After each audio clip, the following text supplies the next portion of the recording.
Good evening and welcome back. I'm Britt Hume, and this is a special Sunday edition of On the Record.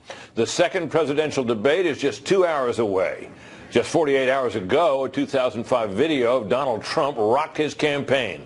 Everyone will be watching to see how he handles that issue tonight. At this hour, the national polling average continues to show Hillary Clinton with just under a 5-point lead in a two-way race and just over a 3-point lead in a four-way. The betting odds, meanwhile, continue to show her a heavy favorite by more now than 4-1. And let's take a quick look at a couple of snap polls. They are the only polls that give us any sign of how voters are responding to that Donald Trump video. A national Politico Morning Consult poll taken after the video's release shows Trump's poll number dropping just 1 point. Also, it shows that 74% of Republican voters want their party to stand by Trump. And CBS conducted a snap poll in Ohio and reached out to voters before and then again after the video was released. Among Donald Trump's backers, 91% say this video does not change their view of him. Among all likely voters, 44% have a worse view of him, but the majority, 54%, say this video does not change their view. Tonight it is critical Donald Trump have a good night, so how does he do that? Well, the campaign cowboys join us from St. Louis, Karl Rove and Joe Trippi. Gentlemen, good evening. First to you, Karl. What does Donald Trump need to do inside and outside the controversy about that remarkable video? Well, you're right. It doesn't affect his supporters, at least not much so far. But even 8% of the 40-some-odd percent that he's got means that he'd lose 2 or 3 points more against Hillary Clinton. And that's a big margin when you're already 5 points behind. So what he needs to do tonight is to begin. He can't get it all the way back, but he can begin to get back on his footing. One is by a statement of humble contrition for what he said and did, an explanation that he feels that whatever he said 10 years ago, this campaign has made him a changed man. He understands the responsibility he has to speak on behalf of change for those who put their trust and confidence in him. And then, in my opinion, he needs to put the focus, such as it can be, on both her record as status quo, and if he has any current disagreements with her, let those be over the revelation of that she says one thing to business audiences and Wall Street audiences and something entirely different to Democratic primary voters and general election voters.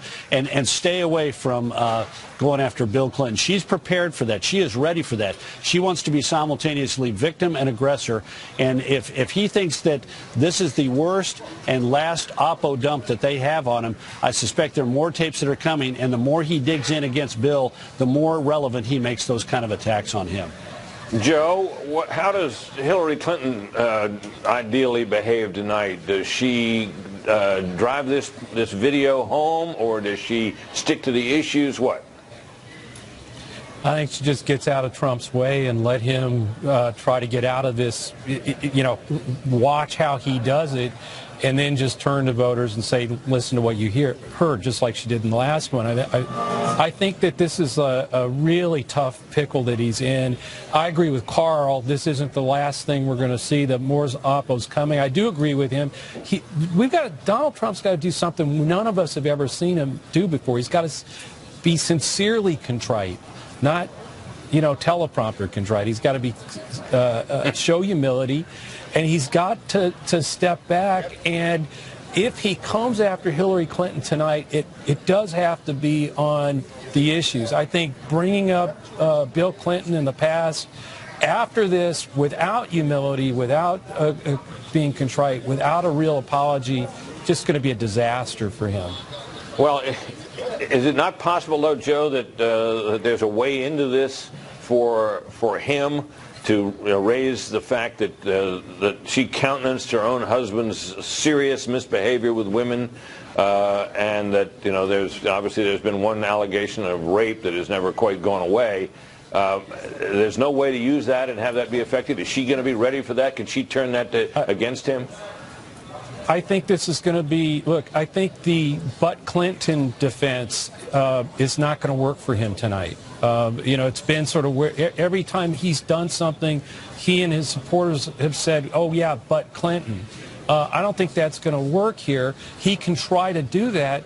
But I think the real problem here is when you go back to those polls that you were looking at, Britt, it's okay, even if he holds on to his supporters, And Carl points out if he loses a few percent of them, that's bad, given where he starts.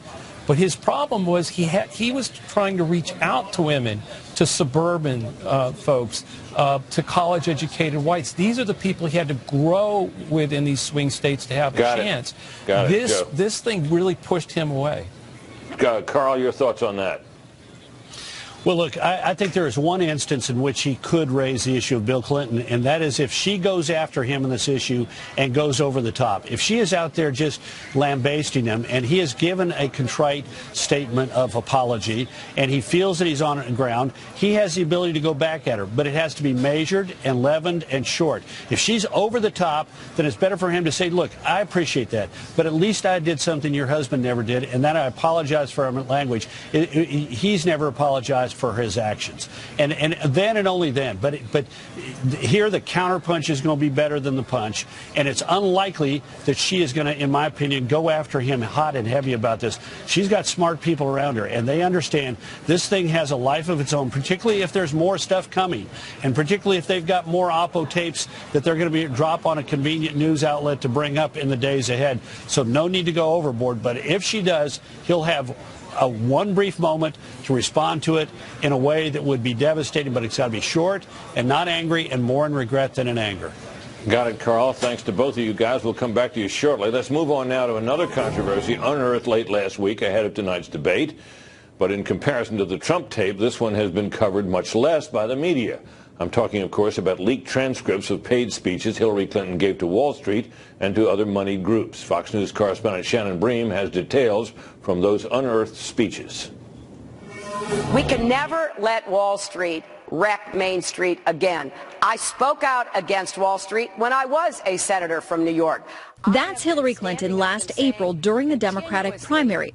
But new emails WikiLeaks claims are directly linked to Clinton and some of her closest associates appear to show that she repeatedly boasted of her close ties to Wall Street, including remarks WikiLeaks says she made to a law firm that, quote, when I was a senator from New York, I represented and worked with so many talented principled people who made their living in finance. The latest document dump appears to confirm a long-time accusation. Hillary Clinton says one thing on the campaign trail and another behind closed doors. It's a suspicion she seemed to confirm herself in a 2013 speech WikiLeaks says she gave to the National Multi-Housing Council. Quote, if everybody's watching, you know, all of the backroom discussions and the deals, you know, then people get a little nervous, to say the least. So you need both a public and a private position. We came out of the White House not only dead broke, but in debt. That's Clinton in 2014. Just 2 months earlier, she allegedly told Goldman Sachs and BlackRock that she was kind of far removed from her middle-class upbringing. Quote, because the life I've lived and the economic, fortunes that my husband and I now enjoy. Trump represents the same rigged system that he claims he's going to change. That's the language voters heard throughout the primaries. But in a speech at Deutsche Bank in 2014, Clinton reportedly cast doubt on whether the system is rigged at all, saying, quote, even if it may not be 100% true, if the perception is that somehow the game is rigged, that should be a problem for all of us. Hillary Clinton is for open borders. PolitiFact rated that claim false when Rudy Giuliani said it at the RNC and cited this campaign soundbite as evidence that Hillary Clinton doesn't support open borders. We need to secure our borders. I'm for it. I voted for it. I believe in it. And we also need to deal with the families, the workers who are here, who have made contributions, and their children. But in 2013 remarks to a Brazilian bank, she allegedly advocated for just the opposite. Quote, my dream is a hemispheric common market with open trade and open borders. Sometime in the future with energy that is as green and sustainable as we can get it, powering growth and opportunity for every person in the hemisphere. The Clinton campaign has refused to confirm the authenticity of the emails, which were released on Friday night by WikiLeaks, but they're also refusing to deny that the speech excerpts are actually authentic. So what are they actually saying? They're saying that, if you heard John Podesta, he said, well, I can't go through and see what's real and what's fake. There's not time to go through them all. But when pressed on these transcripts, if you saw Donna Brazile on Last Hour with Bret Baier, she refused to talk about releasing them or whether they're legit. You know what that means to me? They're legit. You don't have to say that, Anna. Thank you very much. Carl Rove and Joe Trippier are back to react on the possible political fallout of these leaked Wall Street transcripts. Gentlemen, first to you, Joe. My sense, as you just heard me say to Shannon, is that the fact that they won't confirm or deny suggests that they recognize that these transcripts are on the up and up. Your thoughts? No, I think that could be true, but I think in the end, look, Hillary Clinton's got some explaining to do, and she'll have to answer this. I'm sure tonight she'll get asked. But we're in a situation where, once again, Trump's sort of dominating the cycle right now, and his predicament, I'd much rather be in hers than his right now. And so I think tonight's debate, it's really going to be his to try to save his candidacy. I don't think this may be damaging, but I don't think it's going to be something that her candidacy's on the line the way his is. Carl? Sex beats money, and video beats paper, and the attacks on him are coming from a video about sex, and the attacks on her are coming from paper about money. So he's in a worse shape than she is, but he has to use this as the way to go back on the offense, it strikes me, because it gives him a chance to go at a weakness. If there's one thing we think about Hillary Clinton, it is that she will say and do anything in order to get elected. And another thing we believe about her is that she will necessarily curry favor with the people that she thinks can bring them power and advantage. And so these things are, I think the colloquy between you and Shannon about what these things are. They refuse to say, they refuse to go through it doesn't take anything. All they got to do is pass out the transcripts, and we'll make the decisions as to whether or not they're accurate or not. But I agree with you, they're accurate. And so this is something that he can use to go on offense. It's a heck of a lot better than trying to relitigate Bill Clinton's manifold sins, and it gives him a chance to go at something that people are concerned about. And the people up for grabs, this is her weakness. This is why one of the 2 or 3 principal weaknesses she has. She's untrustworthy and dishonest, and this simply goes to prove it. Well, Joe, let me follow up with a question here. She's had some difficulty with younger voters and those that supported Bernie Sanders, and I'm sure the Clinton campaign's concern is, particularly with young voters, is that they won't turn out to vote for her. Doesn't this problem, particularly as relates to something like the border question, where she has absolutely stated one position, and now we hear her talking about how she's dreaming, that she dreams of a time of open borders, and this cozy relationship with Wall Street, don't those things kind of combine to reinforce the doubts about her to the point where they could affect turnout, unless, of course, the Trump thing? I don't think the specifics of open borders and open trade affects young people as much as she tells us one thing and does another. But the Wall Street thing clearly does go to the heart of a lot that the Sanders and millennial voters are concerned about. But I think the key here is does Trump have the discipline to make this case? So I agree with a lot of what Carl said tonight. He's got to be contrite, show humility, and then take it to these kinds of issues and the divide and the contrast between him and her on these issues. In the past, but if he's coming in here loaded for bear to go after Bill Clinton, we'll see what happens. But if that's where he's going, there's no way he's going to come out of this debate with any chance to resurrect his candidacy. Britt, one more quick thing. He has also got to go to something new. She's going to be prepared for with a response to all of these items that came up. She may not be prepared if he comes at her on another issue on which she's got the same problem of saying and doing different things at different times. All right, Carl, Joe, thanks. We'll come back to you again later. Stay with us, please. Here now to respond to news out of those leaked emails are Scott Jennings, who did political analysis for the George W. Bush White House, and the syndicated columnist George Will. George, your thoughts on these leaked emails and what they could mean? I think Carl's largely right.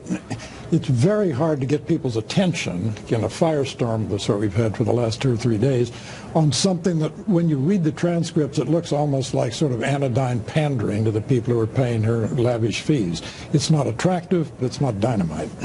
Scott? Yeah, I think she has a problem because it's a topic that allows Trump to get back to the one area in this campaign where he's been scoring points, and that's on the economy, trade, job creation. Nobody believes Hillary Clinton knows how to create jobs in the private sector, and the main rationale for Trump's candidacy is just that. So if he can get on that topic and get in that issue set tonight for more time than we did at the first debate, he could have a good debate tonight. What about this statement she made about how you're dealing with these controversies and so on, you have to have a public position and a private position? Is that simply more of what we already knew about her, George, or does this take this to another level? Well, this is a Kinsley gaffe, named after Michael Kinsley, who said that a gaffe is when a politician says something improvidently true. And in fact, in politics, you do some things in the public presentational side of politics, and you do things in the back room where you're negotiating, cutting deals, splitting differences, and making sausage. And I don't think this is startling, but it's not something the public likes to hear. So, Scott, if you're Donald Trump, it's been suggested by the earlier panelists that he could make use of this effectively. How can you picture his doing that? Well, I think he's got to get the outrage of the day off the table right out of the gate. He's got to get ready for her attacks on the New York Times income tax story, because I think where Hillary's going to try to defend herself on the economy and on these documents is to point out his income tax issue and also point out that maybe he's not the great businessman that he says he is. He's got to be prepared to parry those attacks and move back on offense against her. He cannot allow himself to get distracted and on defense. If he spends all night on defense and flustered about what she is likely to say about him, that's going to be a huge problem, and he will not be able to control any flow in this debate. What that seems to suggest, Scott, is that he's going to need some self-discipline. George, do you think he could muster the self-discipline required to avoid walking into traps and at the same time turning things to the things he wants to talk about? Well, just as contrition is not part of his repertoire, neither is discipline what we normally associate with him. He's a counterpuncher. He's an attacker. He also is in a terrible position now, because 20 years ago, in 1996, at exactly this point in the campaign, it became clear to Republicans that Bob Dole was not going to defeat President Clinton. The entire Republican apparatus shifted, and the argument became elect Senator so-and-so, the Republican, Congressman so-and-so, the Republican, as a check on the Clinton presidency. And I think you're going to see that now. People are going to assume that the Clinton presidency is going to happen. Yeah, there's been talk, Scott, that the party resources will be turned away from supporting Trump and more than ever toward retaining control of the House and Senate. Do you sense that strategy is about to take effect? Well, I think certainly in order to hold the United States Senate, we have to keep Republicans, rural voters, and Christian voters going to the polls. One thing that I'm worried about are rural voters, Christian evangelicals deciding that they don't want the decision for president on their conscience. They don't want to have to look at the ballot. They don't want to have to choose between either, and so they just decide to sit it out. The Republican Party has to keep those folks going to the polls. I worry about Senate races in North Carolina, Missouri, some where we've seen close polling. If a handful of people don't show up, it could cost us a Senate race, and that could cost us the majority. It's a huge problem. George, final thoughts? Well, the faith community that he was referring to has been a big part of the Republican constituency for years and taken very seriously and courted assiduously by candidates. If the faith community can weather this storm of Trump news... Yeah, faith leaders are sticking with him. They are sticking with him. It's going to cause people to rethink what it means to be in the faith community. Scott, George, thanks to both of you. Please stay right here with Fox News as we await the second presidential debate. What does Trump need to do? We'll talk more about that shortly. Stay tuned.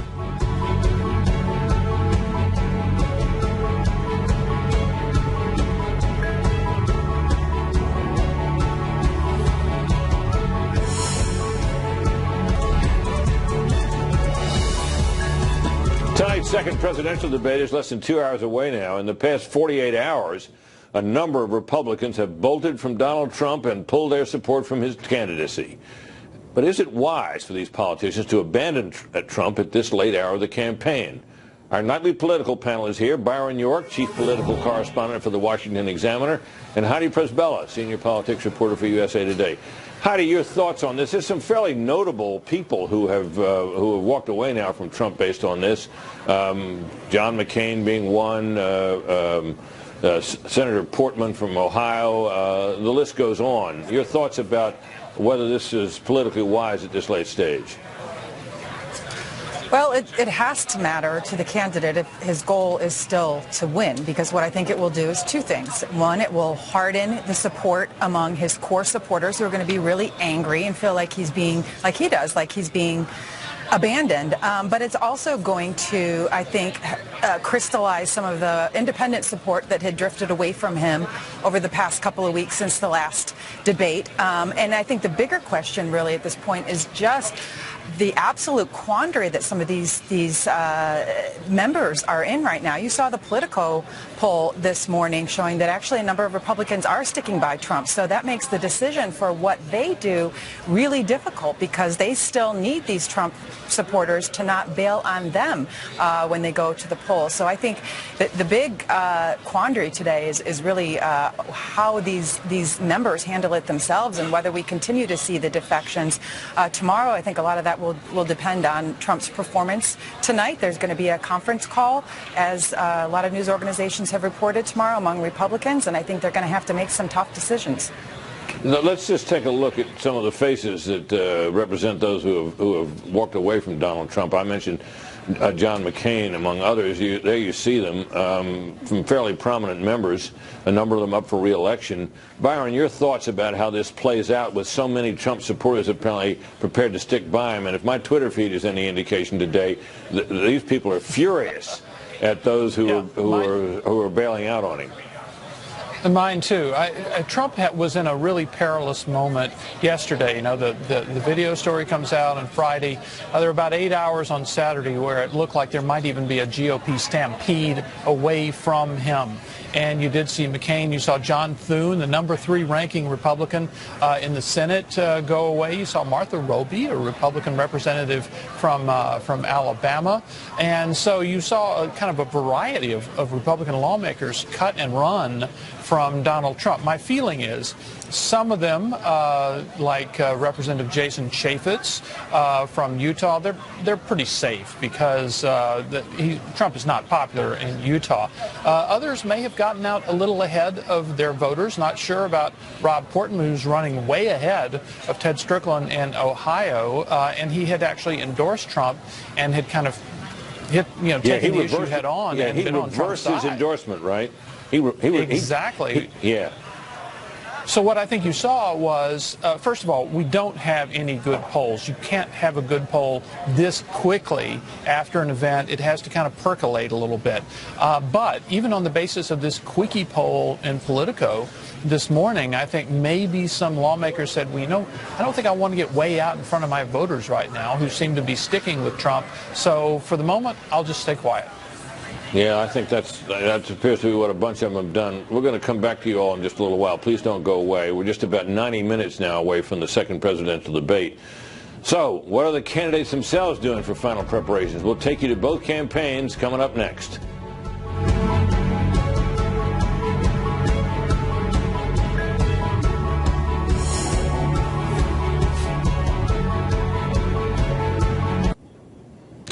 The second presidential debate will begin in just about 1 hour and 30 minutes. Tonight, Donald Trump obviously needs a win to stave off real misfortune. And Hillary Clinton needs a win to keep momentum moving in her favor. We will check in with both campaigns. We begin with Fox's campaign, Carl Cameron, who has been traveling with the Trump campaign. Hi, Carl. Hi there, Britt. There are two schools of thought, really, on where Trump is going tonight. One is that he will apologize and then talk about policy. The other is that he will apologize, that we're talking about the video from earlier, late last week, and then go scorched earth. And right now we can show you some live video of what the Trump campaign calls his debate prep. But I can tell you that on the left-hand side of your screen to Trump's right, the woman immediately sitting there is Juanita Broaddrick, and the woman to her right is Kathleen Willey. Both of these two women are Bill Clinton accusers. In the case of Juanita Broaddrick, she today was tweeted by Donald Trump and made a statement to Breitbart News that she was raped by Bill Clinton in 1978 and that she's still afraid and still very, very much hurt. It's a very, very painful experience, made more so by the idea that Bill Clinton's wife, Hillary Clinton, could be the president. This suggests that Trump's debate prep, as the campaign calls it, is more on the scorched earth side. In addition to just going after Hillary Clinton for Bill Clinton's infidelities, the other part of the Trump strategy to go negative tonight includes going after his Republican critics. And when you look at what's happened in the wake of that video with Billy Bush from the Access Hollywood and on their way to a soap opera taping, The outrage has been pretty severe. Republican governors, Republican senators, and Republican House members have said they're not going to be able to support him and won't endorse him anymore. And Trump has made it clear to some of his debate advisors back at Trump Tower in the last few days that he has very little tolerance for them. It's worth noting that at Trump Tower, at what has been the more serious debate prep for Donald Trump, it's mostly been men. Chris Christie, Rudy Giuliani, Steve Bannon, his campaign chairman, have been the primary helpers in this process for Donald Trump, although Kellyanne Conway, his campaign manager, the noted pollster, who's made her reputation really advising Republicans how to appeal more to women, has been involved. She's a very devout Catholic. She and Sarah Huckabee, the daughter of Mike Huckabee, the former presidential candidate, and for that matter, Fox News host, himself, an evangelical pastor back in his day and the former governor of Arkansas with lots of experience with the Clintons. Sarah Huckabee and Kellyanne Conway have been more of the mind that he has to be more empathetic and more appealing in his apologies and get back on message as opposed to bashing Bill Clinton when it's Hillary Clinton who is his actual rival. So it's anybody's guess as to what's to happen tonight, Britt, and an awful lot of folks are thinking that if Trump goes absolutely nuclear and goes after the Republican Party and Bill, that could even do more damage, although it is a virtual certainty that his most loyal supporters will think anything bashing Hillary is delicious. Britt? Carl, you've covered him now for some time. You just pointed out that video which shows him with some of the women who've accused him of improper sexual advances and in at least one case of rape. Would it be your sense from that this signals to all of us that he is going to raise those issues, that he's going to go after Bill Clinton and his misbehavior, or do you think this is more for illustration and perhaps a little intimidation? I think that there's a distinct possibility that this is a head fake. Trump would love to believe that he can get into Hillary Clinton's head as opposed to her getting under his skin. And it's possible that given all this buildup with all the tweeting and the appearance with them right before the debate, which he's streaming live online, would be one heck of a head fake. And ultimately, Hillary Clinton is likely to confront him tonight with some of these issues in his past and present. And if not Hillary, then it could come from one of the audience members' questions. And if not from the audience, you would think that the moderators would have to ask this, given the way it sucked the oxygen out of every other aspect of the campaign for the last 3 days. All right. Well, thank you, Carl. We'll check in with you later, perhaps. Correspondent Jennifer Griffin has been traveling, meanwhile, with the Clinton campaign. She joins us from St. Louis. Jennifer, what about the Clinton preparations today? Well, Britt, right now we're in Spin Alley, and Jen Palmieri, her chief communications director, told reporters earlier today that she's not even sure that Hillary Clinton ever saw or listened to the Trump tapes. Hard to believe, I know. She was briefed on it, of course, and they expect it to be the first line of questioning tonight. That was what the moderators have suggested online, that it will be front and center tonight. Hillary Clinton refused a question shouted at her by reporters as she got on her plane in Westchester, New York earlier today. The campaign wants her first response to be on stage tonight with Donald Trump standing by her side with more than 80 million people expected to watch. We have an indication of her line of attack from her running mate. The tape yesterday is Donald Trump describing his actions, and there are women who are basically coming out and saying, yeah, he did that to me. So if it were locker room banter, it would probably kind of be a little bit of a disqualifier in the character of somebody you'd want as commander-in-chief, but he's describing things he did that are basically tantamount to a sexual abuse or sexual assault. They're going to try and present Donald Trump as a sexual predator, but this could be a form of mutually assured destruction. The tone of the Clinton campaign was one of gravity today. There was no gloating or joking around on the plane. She was surrounded by more than a dozen top advisors. It's the first time so many top advisors had flown with her on her plane, a symbolic jab at the Trump campaign, which has few surrogates willing to speak up for him today and is facing an exodus of Republican support. You see Republicans leaving him in droves. There are now 46 senior Republicans who said that he should either withdraw or they won't vote for him just since Friday. So I think he'll have some explaining himself to do tonight. Jen Palmieri had strong words for Senators Kelly Ayotte, John McCain, and Rob Portman for only now distancing themselves from Donald Trump. It is clear that the Clinton campaign's strategy right now is to look down ballot and try to, again, retake the Senate by focusing on senators who are facing re-election and hoping that they can turn the Senate Democratic this fall. Also tonight, Britt, of course, the golden question is, will Hillary Clinton shake her opponent's hand when she comes on stage? Back to you. All right, Jennifer, we'll be watching for that. Thanks very much. The Oscar-winning actor Robert De Niro apparently is no fan of Donald Trump. De Niro stars in a video targeting the Republican nominee. Watch this. He's so blatantly stupid. He's a punk. He's a dog. He's a pig. He's a con, a artist, a mutt who doesn't know what he's talking about, doesn't do his homework, doesn't care, thinks he's gaming society, doesn't pay his taxes. He's an idiot. Colin Powell said it best. He's a national disaster. He's an embarrassment to this country. It makes me so angry that this country has gotten to this point, that this fool, this bozo, has wound up where he has. He talks how he wants to punch people in the face. Well, I'd like to punch him in the face. This is somebody that we want for president? I don't think so. What I care about is the direction of this country. And what I'm very, very worried about is that it might go in the wrong direction with someone like Donald Trump. If you care about your future, vote for it. Wow. But fellow actor and noted conservative and Trump supporter Jon Voight jumped into action to defend Trump in a series of tweets, writing, quote, "I am so ashamed of my fellow actor Bobby De Niro's rant against Donald Trump. What foul words he used against a presidential nominee.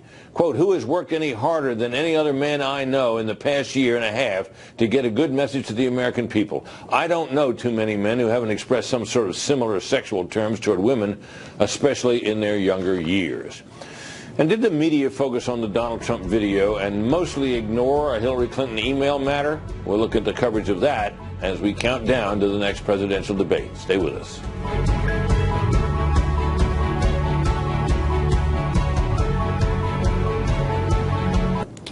That stage is where Donald Trump and Hillary Clinton will square off for the first time since the release of that lewd video, and that video has dominated the news cycle ever since Friday night. But are the media actively ignoring a major Clinton story? Our nightly political panel is back. Byron York, chief political correspondent of the Washington Examiner, and Heidi Prisbala, senior politics reporter for USA Today. Byron, your thoughts about this? I mean, this video was sufficiently shocking that I knew there would be a tremendous amount of coverage, and I think there's nothing inappropriate about that. I just wonder whether it has succeeded in burying the story about Clinton's emails, which in their own way were pretty strong medicine. Your thoughts?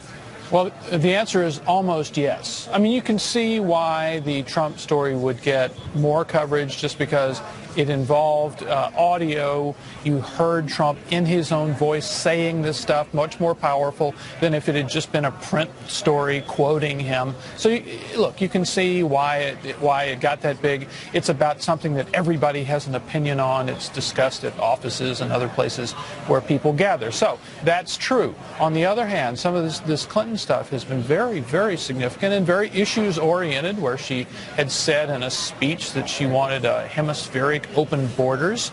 That kind of stuff, I think it would be very powerful for use in the debate if Trump is skillful enough to do it. But there's been a huge imbalance of coverage between those two issues.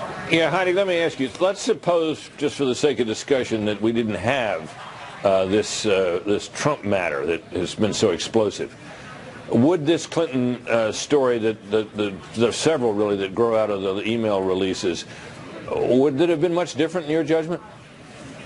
Oh, totally. This would have been her October surprise. There's a lot of stuff in there. Some of it's more damaging than others. Some of it's just kind of like hold your nose stuff. But if the Trump story hadn't been out today, the Clinton campaign would have been forced to come out with their surrogates in full and answer for these, on all of the specifics that have been leaked in here. Instead, the candidate herself, as well as, and Byron can attest to this, we're here in the spin room, unlike at the other debates, the Clinton surrogates have been virtually nowhere today because they don't want to step on the Trump story, and they also don't want to answer for this WikiLeaks story.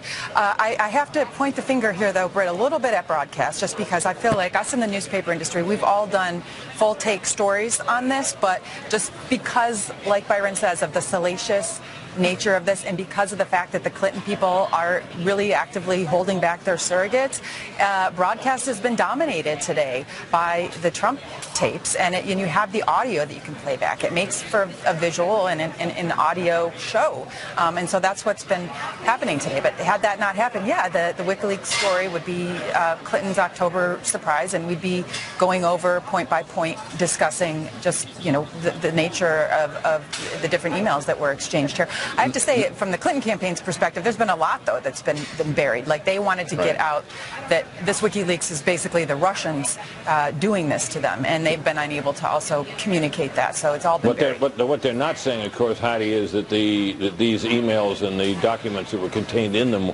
are fake. They're not denying them, and there's one of them in particular that hasn't been publicized much. It is a strategy memo from inside the Clinton camp, which talks about how to get some good stories going. This goes back to 2015 about the Clinton campaign. Let me quote from one of those. Quote, "We have a very good relationship with Maggie Haberman of Politico." She's now with the New York Times, by the way, over the last year.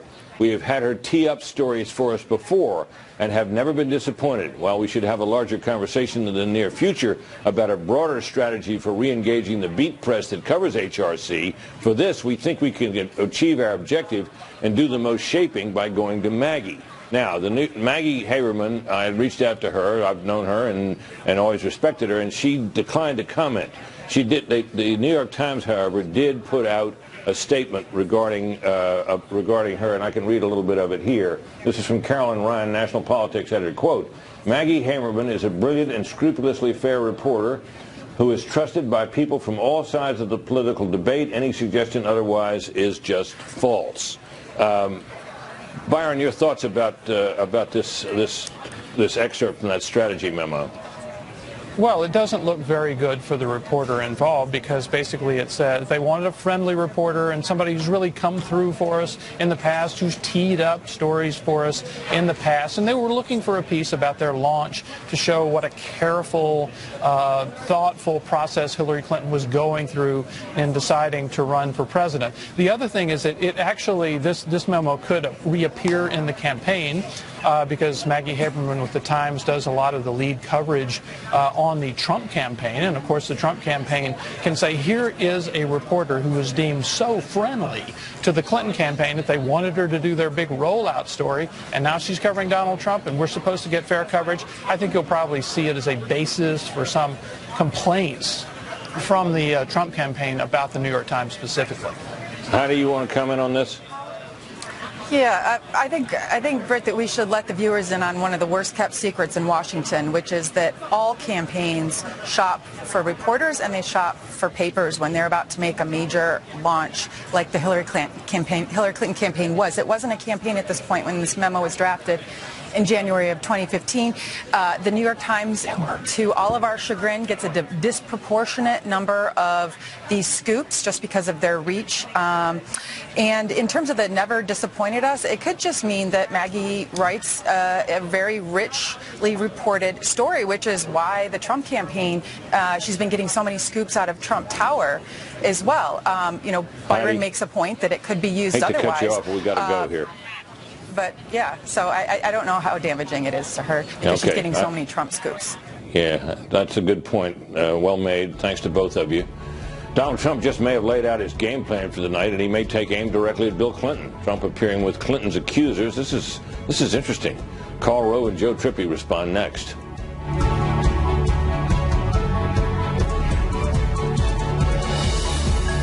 Just a few minutes ago, as we showed you, Donald Trump, here it is, held a news conference with some women who have accused Bill Clinton of unwanted sexual advances, to include in one case rape. We'll try to show you a clip from that new video in a moment. The audio is a little dodgy. Meanwhile, the campaign cowboys join us from St. Louis, Karl Rove and Joe Trippi. Gentlemen, it's been pretty clear from what you've said earlier that you think that bringing this issue up in the debate unless in a very strategic way is a bad idea. But what about holding this news conference? What do you think, Carl? Well, it could work if he doesn't bring it up in the debate unless he's asked about it by somebody who questions him, or better yet, if she brings it up. It allows him to set the argument out there, to grab a lot of attention that'll compete with the results of the debate tonight. But again, I think this is very problematic. The issue is not, did Bill Clinton do bad things? We know that. He's not on the ballot, she is. And the question tonight is he's got to put to bed the questions about his vulgarity and his vulgar and offensive and wrong-headed comments. And Joe? This doesn't help do that. Joe, your thoughts? Yeah, I think this is a mistake. Even if it is just the press conference or the press availability here, he can't do this, in my view, without having apologized for his own behavior clearly, sincerely, and with some contrition. And to just go now offensive on this without contrition. And then even as Carl and I were talking earlier, I still think this is the mistake. Be contrite and then move to real issues that people care about, where he has some real differences with Hillary Clinton, that he can make that divide contrast positively for himself. This isn't going to do that. It's going to keep bringing it back to him, and if there are more tapes, more things, it's going to be bad. Gentlemen, thank you very much. We're almost at the 1-hour countdown for tonight's presidential debate from St. Louis. Stay with Fox News all night long. More to come. Stay with us.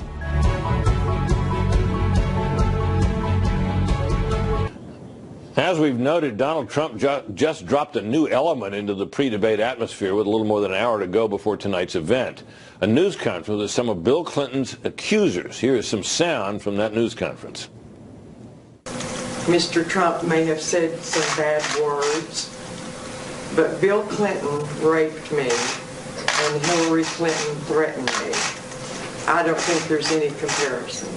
At 12 years old, Hillary put me through something that you've never put a 12-year-old through.